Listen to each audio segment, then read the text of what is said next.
اعوذ باللہ من الشیطان الرجیم، بسم اللہ الرحمن الرحیم۔ پیارے مسلمان بھائیو اور بہنوں، السلام علیکم ورحمۃ اللہ وبرکاتہ۔ آج کا ہمارا سبق درس قرآن کے سلسلہ میں سورۃ البقرہ کی آیت نمبر 94 اور 95 پر مشتمل ہے۔ اعوذ باللہ من الشیطان الرجیم، بسم اللہ الرحمن الرحیم۔ قُلْ إِنْ كَانَتْ لَكُمُ الدَّارُ الْآخِرَةُ عِنْدَ اللَّهِ خَالِصَةً مِّن دُونِ النَّاسِ فَتَمَنَّوُا الْمَوْتَ إِن كُنتُمْ صَادِقِينَ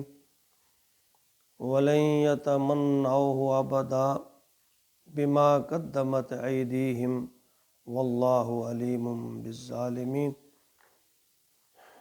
یہود یعنی بنی اسرائیل، ان کا یہ دعویٰ تھا کہ قیامت کے دن ہمیں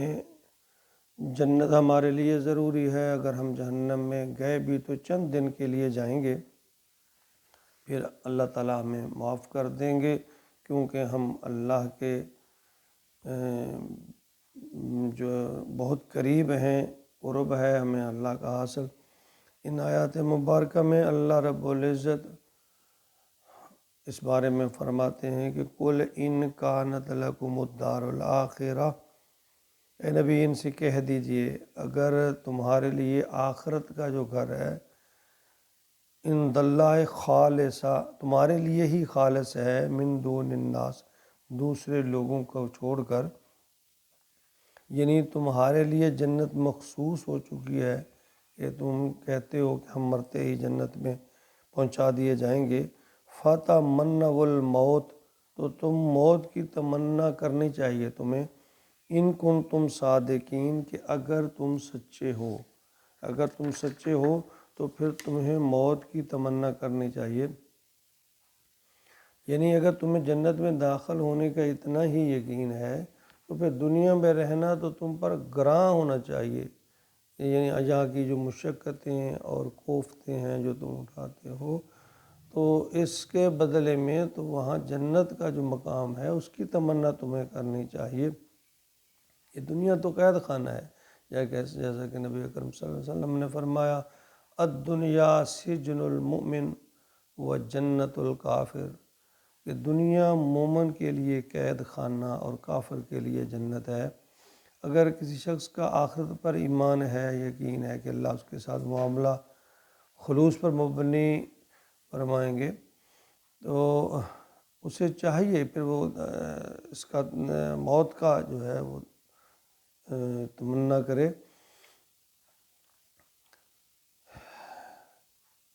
جیسا کہ سورۃ القیامہ میں بھی ہے،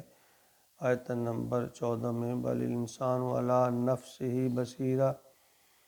بلکہ آدمی اپنے لیے آپ دلیل ہے، یعنی اس کا ضمیر جو ہے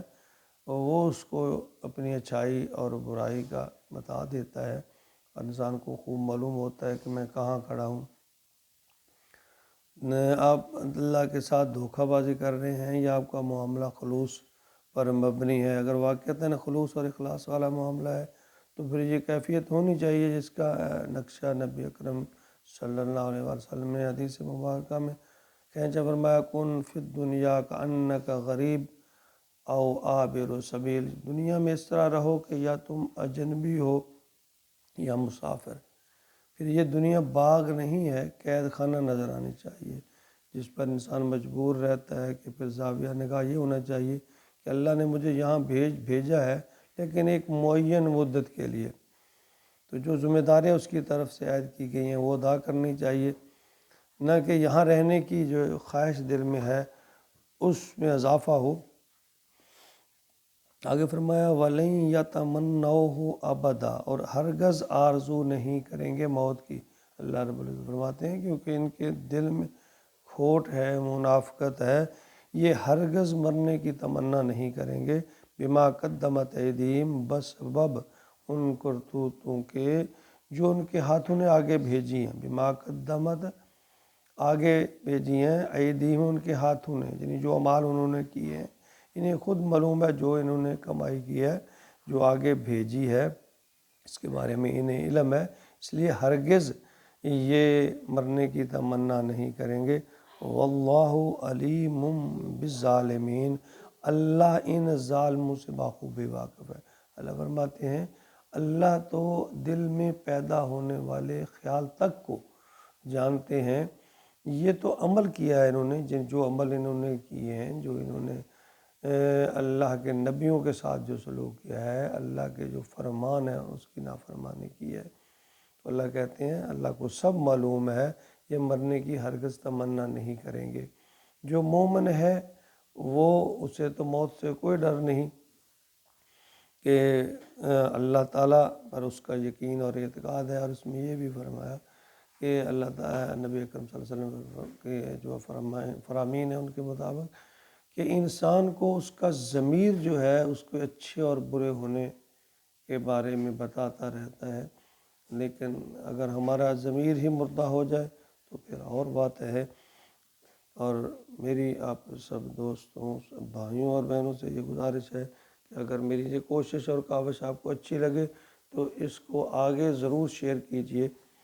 صدقہ جاریہ کے طور پر، ہو سکتا ہے کل قیامت کے دن میرے لیے اور آپ کے لیے یہ نجات کا ذریعہ بن جائے۔ اللہ تعالیٰ ہمیں قرآن کو سمجھنے، پھر اس پر عمل کرنے کی توفیق عطا فرمائے، آمین یا رب۔